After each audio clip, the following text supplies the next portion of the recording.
बाबा, अरे बाप रे, कितनी देर हो गई? रानी, रानी, बड़ी रानी, कोई आवाज क्यों नहीं दे रहा है? छोटी रानी, छोटी रानी, ये क्या? छोटी भी तो जवाब नहीं दे रही है। आखिर गई कहाँ? कहाँ गए सबके सब? मैं सोकर उठा हूँ, कोई मुझे ग्लास भरकर पानी भी नहीं दे रहा है। कहाँ गए?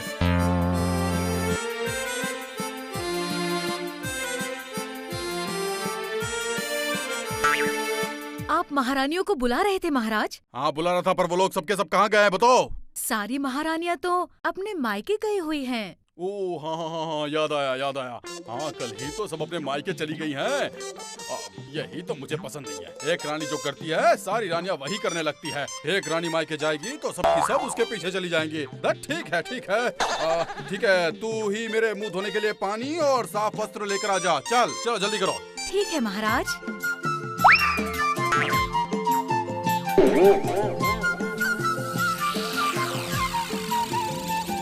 अरे इस कमरे की हालत तो देखो, पूरे कमरे में कपड़े बिखरे पड़े हैं। ये राजा का कमरा है या गौशाला? दासे, दासे, आज्ञा दीजिए महाराज। सुन, मुझे मुंह धोने का पानी देकर तू इस कमरे की सफाई कर देना, ठीक है? चलो। ठीक है महाराज। और कमरे में जितने भी बेकार पुराने कपड़े हों सबको कूड़े में फेंक देना, समझ गई ना? सब कूड़े में फेंक देना, ठीक है? लेकिन महाराज। लेकिन मतलब अब क्या हो गया? छोटी रानी पुराने कपड़ों से गुड़िया बनाना चाहती है, इसीलिए उन्होंने इन सब को फेंकने से मना किया है। अरे दिमाग खराब हो गया उसका।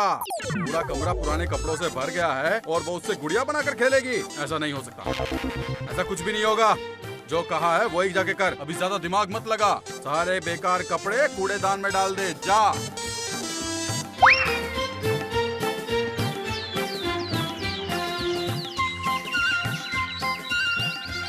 छोटी हूँ मैं और मीठी भी हूँ, नन्ही सी पंछी एक टूनी हूँ मैं, हाँ टूनी हूँ मैं। छोटी हूँ मैं और मीठी भी हूँ, नन्ही सी पंछी एक टूनी। अरे ओ टूनी बहन, तुम्हारी छोटी बेटी क्या कर रही है? मैं उसे एक बार देखने आई हूँ। वो तो सो रही है। अभी तक सो रही है तो फिर रहने दो, उसे जगाने की जरूरत नहीं। मैं बाद में आकर उससे मिल लूंगी।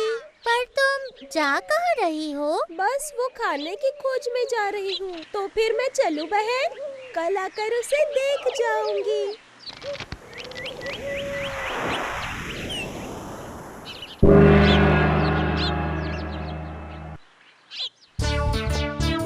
सब मुझे ही परेशान करते हैं।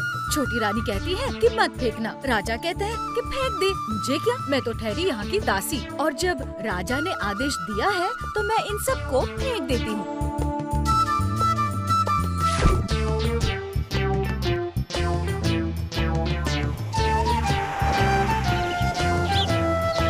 बाप रे, इतने सारे कपड़े सबको फेंक रही है ये। इसीलिए कहा जाता है जिसके पास जितना अधिक धन होता है वो बर्बाद भी उतना ही ज्यादा करता है।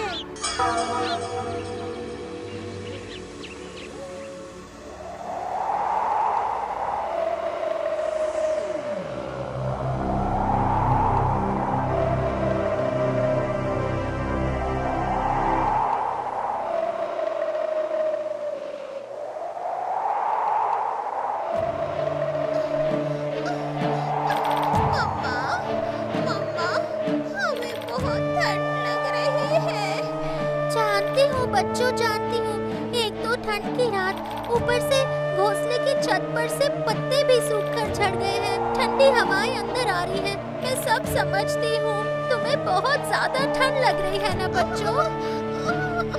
इतनी ठंड में मैं कैसे सोऊंगी? यहाँ आओ मेरे बच्चों, मेरे पास आओ। मैं तुम्हें अपने पंखों से ढक देती हूँ। तुम मेरे अंदर घुसकर आराम से सो जाओ। आओ मेरी गोदी में आ जाओ। आओ मेरे प्यारे बच्चों। कल सुबह ही बाया को बुलाकर छत की मरम्मत करवाऊंगी, ठीक है? अब आओ मेरे प्यारे बच्चों, सो जाओ।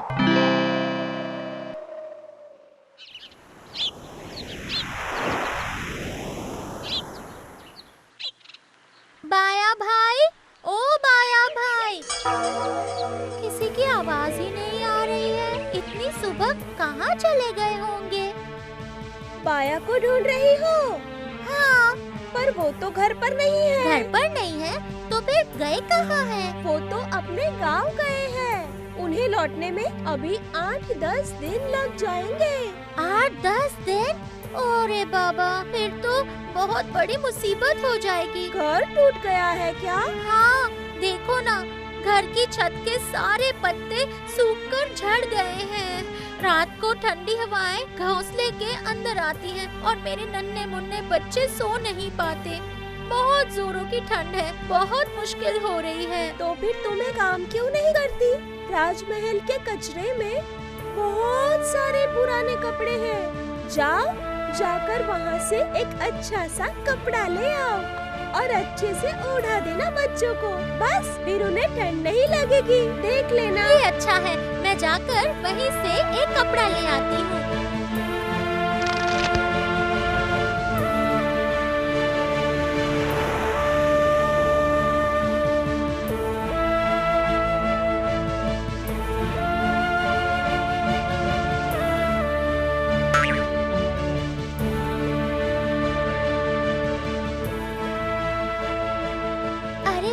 ये रेशमी रुमाल तो कमाल का है, कितना सुंदर है।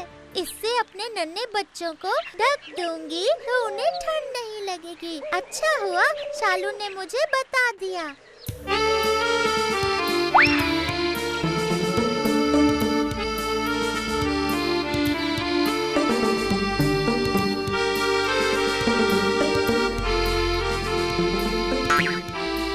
कहाँ गए?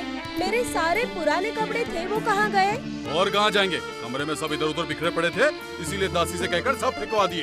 फेंकवा दिए? पर मैंने तो सोचा था उन कपड़ों से एक अच्छी सी गुड़िया बनाऊंगी। ओए, जरूरत नहीं है बच्चों के लिए इस तरह से कपड़े की गुड़िया बनाने की, समझी? क्या कहा? गुड़िया बनाने की जरूरत नहीं है। सुनिए, अगर मुझे मेरे वो पुराने कपड़े नहीं मिले तो मैं अनर्थ कर दूंगी। हाँ, कह देती हूँ, मैं खाना नहीं खाऊंगी। हाँ, मैं खाना नहीं खाऊंगी, ना बनाऊंगी, ना ही सजूंगी, ना बाल बनाऊंगी। मैं कुछ भी नहीं करूंगी। अरे छोटी रानी, तुम गुस्सा मत करो भाई। हाँ, गुस्सा मत करो। गुस्सा क्यों कर रही हो? अब फेंकवा दिए हैं तो फिर मैं मंगवा भी तो सकता हूँ।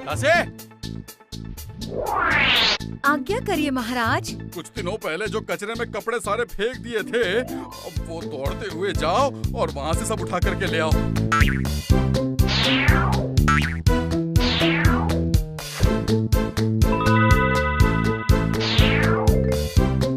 ये लीजिए छोटी रानी माँ।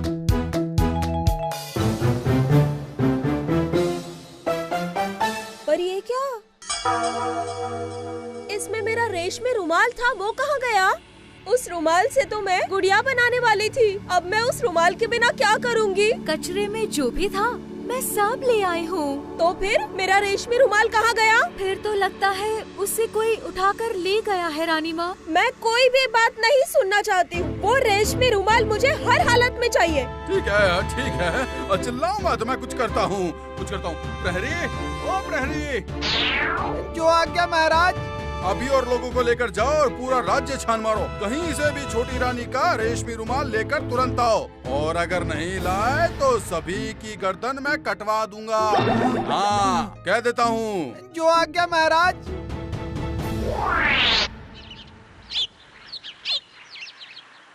इस रेशमी रुमाल को ओढ़कर कुछ दिनों से मेरे बच्चे बहुत आराम से सो रहे हैं। आज रुमाल को धूप में सुखा देती हूँ। धूप में थोड़ा गर्म हो जाने पर मेरे बच्चे और आराम से सो पाएंगे।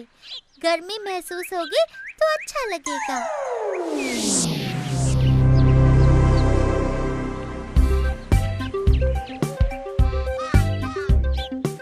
ये पागल राजा की वजह से ना हम लोग के लिए बहुत परेशानी हो गई है। कभी बोलता है कि ले जाकर फेंक दो और कभी बोलता है कि नहीं लेकर आओगे तो तुम्हारी गर्दन काट देंगे। हाँ, सही कहा।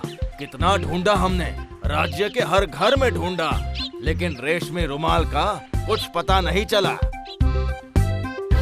देखो देखो, पेड़ की डाल पर एक रेशमी रुमाल। अरे हाँ, सच में लगता है वही राजा का रुमाल है। हाँ, चल फिर राजा साहब को ये खबर दे के आते हैं। हाँ।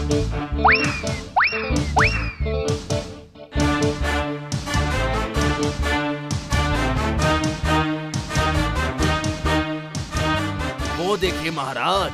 नहीं, हाँ, यही तो है मेरा वो रेशमी रुमाल। जाओ जाओ, पेड़ पर चढ़कर रुमाल को उतार के ले आओ।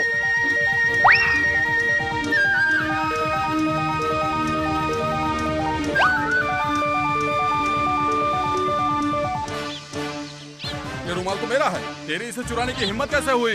चोरी? पर मैंने तो कोई चोरी नहीं की।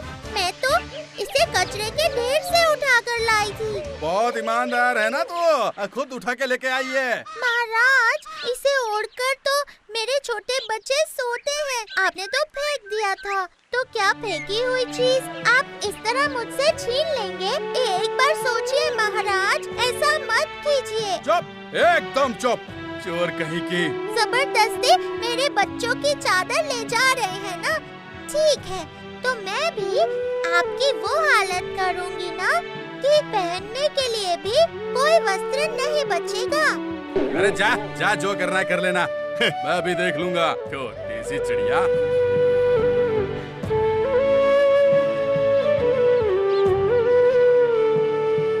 जब तक मैं इन्हें सबक नहीं सिखा देती ना, मुझे चैन नहीं मिलेगा।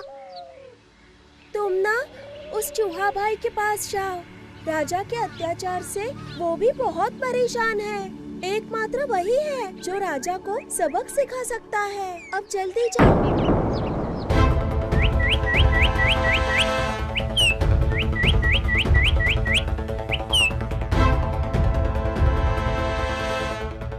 अच्छा चूहा भैया, राजा ने आपके ऊपर कौन सा अत्याचार किया है? अत्याचार जैसा अत्याचार। मैं राजा के अनाज के भंडार में रहता था।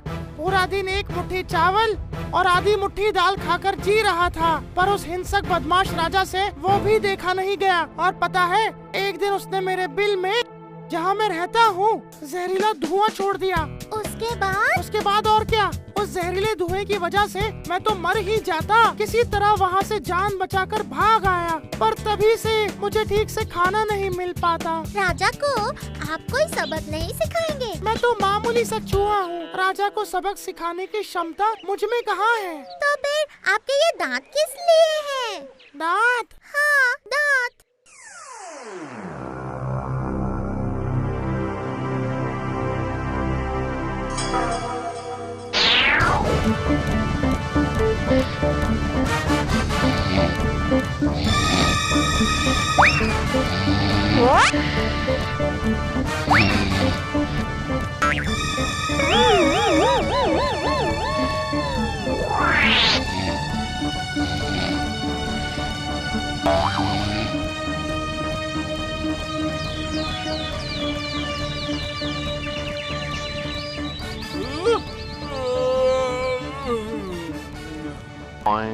अरे ये क्या, मेरे सारे वस्त्र फट कैसे गए? समझ में नहीं आता, मुझे पूछना पड़ेगा। हाँ, बड़ी रानी, छोटी रानी। क्या हुआ? क्या हुआ?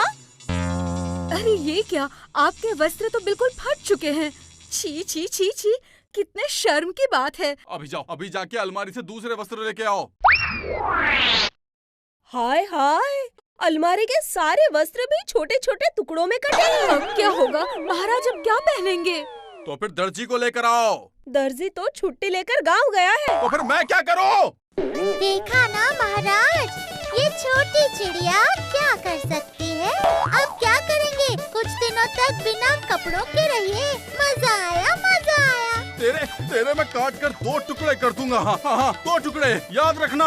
वो अभी करने मत चले जाइए महाराज। आपके कपड़े जैसे फटे हैं, अगर इस हालत में कमरे से बाहर निकले तो लोग आपका मजाक उड़ाएंगे। आपको बहुत शर्मिंदा होना पड़ेगा। हाँ, अब दरवाजा बंद करके बैठे रहिए और मन ही मन प्रतिज्ञा लीजिए कि कभी भी किसी निर्दोष प्राणी पर अत्याचार नहीं करेंगे, वरना हर बार आपके साथ ऐसा ही होगा।